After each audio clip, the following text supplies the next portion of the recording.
नमस्कार दोस्तों, मैं केसी साहू सर आज आप लोगों के लिए मिश्र भिन्न से संबंधित दो बहुत ही महत्वपूर्ण प्रश्न लाया हूं।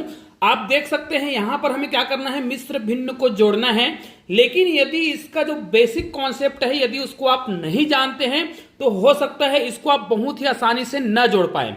और यदि आपको मिश्र भिन्न का बेसिक कॉन्सेप्ट पता नहीं है मान ले जाए तो निश्चित रूप से आप इस प्रश्न के उत्तर भी नहीं बता पाएंगे। और मैं जानता हूं कि आप लोगों को इसका ट्रिक पता है तो आप लोग बिल्कुल सही उत्तर बता पाएंगे। तो चलिए, ये हमारा पहला प्रश्न है और ये हमारा दूसरा प्रश्न है। तो ये दूसरा जो प्रश्न है ना वो बहुत ही महत्वपूर्ण है, क्योंकि इसमें मैंने देखा है बहुत लोग गलत जवाब देते हैं। तो आप लोग बताइए, यदि इस दूसरे प्रश्न का उत्तर पता है तो इसका उत्तर क्या होगा, कमेंट करके जरूर बताइएगा।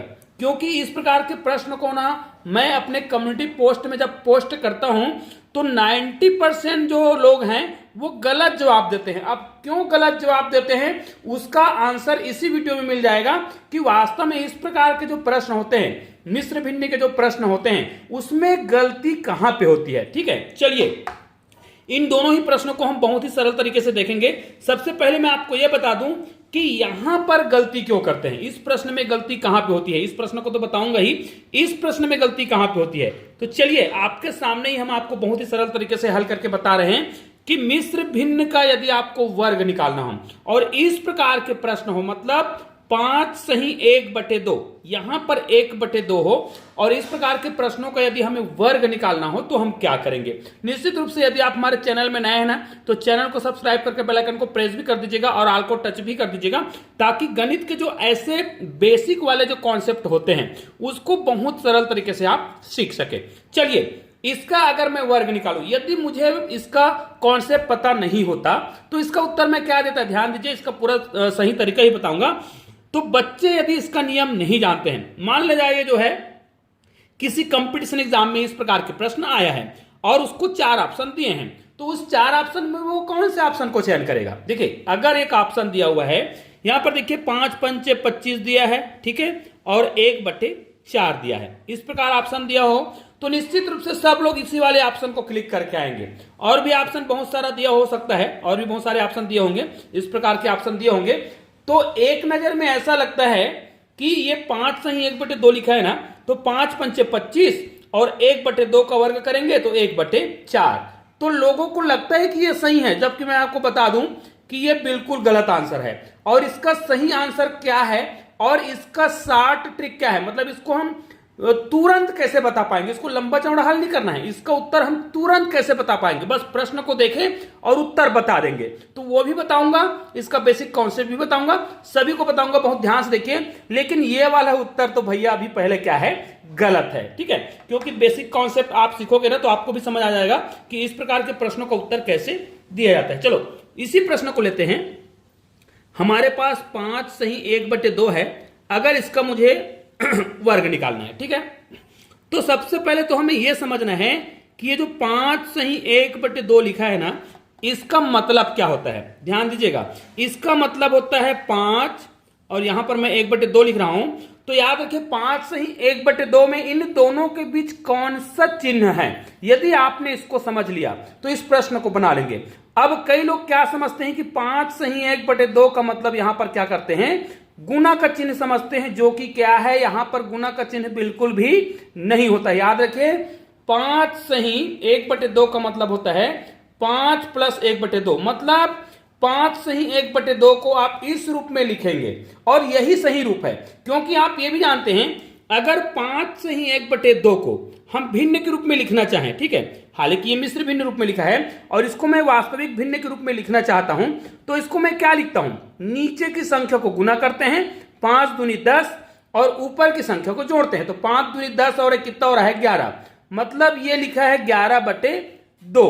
ठीक है, अब 11/2 कब आएगा, इसको हल करके देखते हैं। इसको अगर हम हल करेंगे तो ध्यान दीजिए ये बेसिक कॉन्सेप्ट है, इसको बटे 1 मानेंगे तो 5 दूनी 10, देखिए सबसे पहले इसका बटे में क्या आ जाएगा, 2 आएगा, ठीक है, फिर इनका इनके साथ गुना हो जाएगा, इनका इनके साथ गुना हो जाएगा, 5 दूनी 10 हो जाएगा, ये देखिए, और प्लस 1 1 कम 1 हो जाएगा। इसको यदि हम हल करेंगे तो कितना हो जाएगा 11/2, जो कि बिल्कुल परफेक्ट है। मतलब यहां पर हमें समझ आ गया, कोई भी संख्या अगर आपको इस प्रकार दिया हो मिश्र भिन्न के रूप में, तो उसको हमें किस रूप में लिखना है। जैसे यहां पर देखिए 5 सही 1/2 दिया था, ये मिश्र भिन्न के रूप में था। इसको हमें समझना है 5 + 1/2। अब ये वाला तो आपको बिल्कुल क्लियर समझ आ गया होगा कि 5 × 1/2 आप इसको बिल्कुल भी नहीं लिख सकते, क्योंकि अगर इसको आप हल करेंगे तो डायरेक्ट 5/2 आ जा रहा है, जो कि गलत है।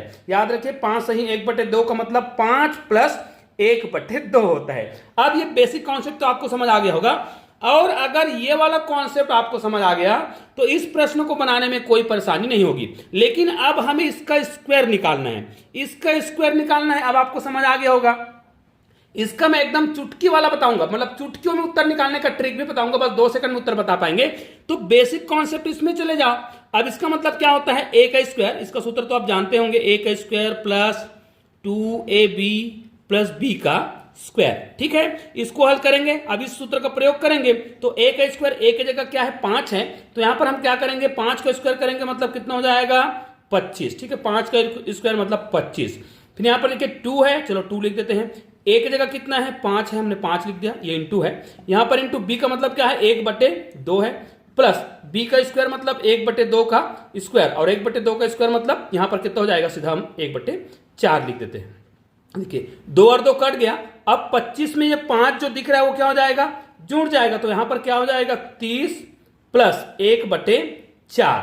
अब यहां पर आपको समझ आ गया है कि इस प्रकार के जो संख्या हमको मिलता है उसको देखिए, यहां पर देखिए 5 + 1/2 है, तो भाई ये 30 + 1/4 है ना, तो इसको हम क्या लिख सकते हैं 30, ठीक है, सही 1/4। ये देखिए, अर्थात हमारा जो उत्तर अभी आपको मैं समझा रहा था कि अगर आपको इसका उत्तर पता नहीं है तो उत्तर कैसे निकालेंगे। देखिए एक क्षण में ऐसा लग रहा था कि 5 × 5 = 25 सही 1/4 लग रहा था, जो कि गलत है। सही उत्तर कितना है 30 सही 1/4। अब ये 30 सही 1/4 सही उत्तर है तो आपको समझ आ गया, क्योंकि इसको हमने सूत्र विधि से निकाला है। लेकिन भाई जब भी आपको इस प्रकार के प्रश्न दिया हो और इसका उत्तर आपको तुरंत निकालना हो तो आप क्या करेंगे, तो ध्यान दीजिए, जब भी आपको इस प्रकार के प्रश्न दिया है और इसका वर्ग निकालना हो, ध्यान दीजिएगा भाई, यहां पर मैं एक विशेष प्रकार के नियम के लिए बता रहा हूं। यहां पर 1/2 हो तभी इस नियम का प्रयोग करेंगे। अगर 1/4 है, 1/5 है, 1/7 है, तो वहां पे इस ट्रिक का प्रयोग नहीं करेंगे। 5 सही 1/2 है तब हम इस ट्रिक का प्रयोग करेंगे। तो इसमें क्या करेंगे, ये जो संख्या दिया है, जैसे यहां पर 5 है, इसको एक अधिक संख्या से आपको गुना करना है। ध्यान दीजिएगा, 5 है तो उसको एक अधिक संख्या से गुना करेंगे, तो 5 × 6 = 30, और ये जो 1/2 है इसको हम 1/4 कर देंगे। आप देख सकते हैं आपका उत्तर आ गया है। तो इसी प्रकार के और भी बहुत सारे प्रश्न हो सकते हैं जिसके उत्तर आपको देना है और बहुत ही सरल तरीके से दे सकते हैं। मान लिया जाए हमें यहां पर दे दिया है 7 सही 1/2 दे दिया है, और इसका हमें करना है स्क्वायर। तो अब आपको समझ आ गया होगा कि इसको हम क्या करेंगे, 7 है तो एक अधिक संख्या से गुना करेंगे, 7 × 8 = 56, ठीक है, और 1/4, और ये आपका आंसर हो गया। तो यहां पर जो भी संख्या रहेगा, अगर 9 है ना, तो 9 सही 1/2 है, और इसका मुझे स्क्वायर निकालना है, तो मैं क्या करूंगा 9 को एक अधिक संख्या से गुना करूंगा, ठीक है, 9 को 10 से गुना करूंगा, तो कितना हो जाएगा 90 और 1/4। तो ये हमारा परफेक्ट उत्तर आ गया है। तो ये तो हो गया वर्ग निकालने का बहुत ही सिंपल सा तरीका, है ना। मिश्र भिन्न दिया हो और उसमें भी जो सही में जो संख्या दिया होता है वो 1/2 हो। यहां पर मान लीजिए 6 सही 1/2 है, इसका मुझे स्क्वायर निकालना हो तो मैं क्या करूंगा 6 × 7 = 42 और 1/4, मतलब यहां पर 1/2 होना जरूरी है, ठीक है। या फिर अगर कोई यहां पर संख्या अलग हो तो उस सूत्र का प्रयोग कर सकते हैं, लेकिन मैं जो ट्रिक बताया उसमें 1/2 हो तो आपको क्या करना है, यहां पर जो संख्या होगा उसको एक अधिक संख्या से गुना करेंगे। अब देखिए, यदि आपको यहां पर मिश्र संख्या जो समझ आ गया होगा, मिश्र भिन्न को हल करने का तरीका समझ आ गया होगा, तो इसको भी समझ आ गया होगा। मतलब इसको हम क्या कर सकते हैं, 3 सही 4/5 है, इसको हम यहां पर प्लस मानेंगे, यहां पर प्लस मानेंगे, यहां पर प्लस मानेंगे, अर्थात ये 3, ये 2 और ये 5, इसको हम डायरेक्ट जोड़ सकते हैं, क्योंकि 3 + 4/5 है, मतलब 4/5 भिन्न में है। 2 + 2/5 है, मतलब 2/5 भिन्न में है। 2 जो है स्वतंत्र संख्या मतलब पूर्ण संख्या है। यहां पर भी 5 + 7/10 है, तो 7/10 भिन्न है, 5 पूर्ण संख्या है। अर्थात 3 + 2 + 5 को हम अलग से जोड़ेंगे क्योंकि ये पूर्णांक है, पूर्ण संख्या है। अब यहां पर देखिए ये प्लस है भाई, सभी में प्लस है, तो यहां पर आपको प्लस लिखना है, यहां पर आपको इंटू नहीं करना है, ठीक है। फिर देखिए 4/5 प्लस 2/5 प्लस 7/10, ये देखिए इस प्रकार हल करेंगे। अब इतने भाग को अलग जोड़ लेंगे और इतने भाग को अलग जोड़ लेंगे। अलग जोड़ने के बाद जो भी उत्तर आएगा, देखिए 5 है ना, 5 और 2 7, 7 और 3 10, यहां पर तो आ गया 10, यहां पर लिखेंगे प्लस। उसके बाद क्या करेंगे, देखिए सभी में क्या है, 5 आया है, 5 आया है, यहां पर भी 5 आया है, लेकिन 5 दूनी 10, अर्थात यहां पर हम लघुत्तम समापवर्तक कितना लेंगे। अब यहां पर मैं एलसीएम लेने का पूरा मेथड नहीं बता रहा हूं, यहां पर देखिए दोनों में है ना 10 यहां पर बड़ा संख्या है, तो एलसीएम में 10 आएगा। 5 का पहाड़ा कितने बार पढ़ने से 10 आता है, 2 बार, 5 दूनी 10, उस 2 का गुना यहां से होगा तो 4 है, तो 4 दूनी क्या हो जाएगा 8, प्लस यहां पर भी 5 है, 5 का गुना फिर 2 बार करेंगे तो 10 आएगा, उस 2 का गुना यहां पर करेंगे, ठीक है, 5 दूनी 10, जितने बार पहाड़ा पढ़ने से ये संख्या आता है ना, उसी संख्या से गुना करते हैं ऊपर के अंश का, तो 5 दूनी 10, ठीक है, उस 2 का गुना करेंगे तो 2 दूनी यहां पर 4। अब 10 का पहाड़ा कितने बार पढ़ते हैं, एक बार, तो उस 1 का गुना होगा 7, तो यहां पर 7 हो जाएगा, ठीक है। ये देखिए अब यहां पर 10 आया है भाई, अब यहां पर इसको आप जोड़ सकते हैं, ठीक है, 8 4 12 हो गया, 12 और 7 कितना हो रहा है, 19 हो रहा है, तो यहां पर आ रहा है 19 और यहां पर कितना हो जाएगा 10।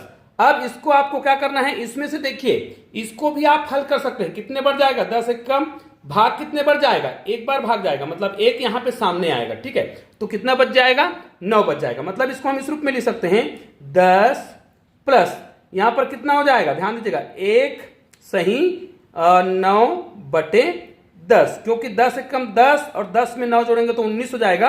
अब ये जो है फिर से इसको हम किस रूप में हल कर सकते हैं, अब इतने भाग को मैं मिटा देता हूं, ठीक है। देखिए क्योंकि इस प्रकार के प्रश्नों को हल करने का बेसिक तरीका पता होगा ना, तभी आप हल कर पाएंगे, ठीक है। अब देखिए यहां पर कितना बच गया है हमारे पास बच गया है, इतने भाग को देखते हैं, 10 प्लस 1 सही 9/10 आया है। इसको हम किस रूप में लिखेंगे, ये 10 को तो 10 लिखेंगे, इसको हम लिखेंगे प्लस 1 और यहां पर लिखेंगे 9/10, ठीक है। अब आपको समझ आ गया होगा। अब 10 और 1 को फिर से जोड़ देंगे तो ये हमारा आ जाएगा 11 सही 9/10। तो दोस्तों ये जो उत्तर आपको दिखाई दे रहा है ना, वो बिल्कुल परफेक्ट आंसर है। तो निश्चित रूप से अब आपको समझ आ गया होगा कि इस प्रकार के प्रश्नों को कैसे हल करते हैं। निश्चित रूप से आज मैंने आपको मिश्र भिन्न को हल करने का बहुत ही सरल तरीका बताया है और वर्ग निकालने का भी तरीका बताया है। तो ये दोनों मेथड आप अगर सीख गए हैं ना तो बहुत ही यूनिक है। और अगर आपने इस वीडियो को पूरा देखा और आपको अच्छा लगा तो मुझे कमेंट करके जरूर बताइएगा, और किस टॉपिक पर आपको वीडियो चाहिए वो भी आप मुझे कमेंट करके बता सकते हैं, ताकि उस टॉपिक पर भी मैं वीडियो बना सकूं। चलिए दोस्तों, मिलते हैं एक और बेहतरीन के साथ, तब तक के लिए जय हिंद, जय भारत।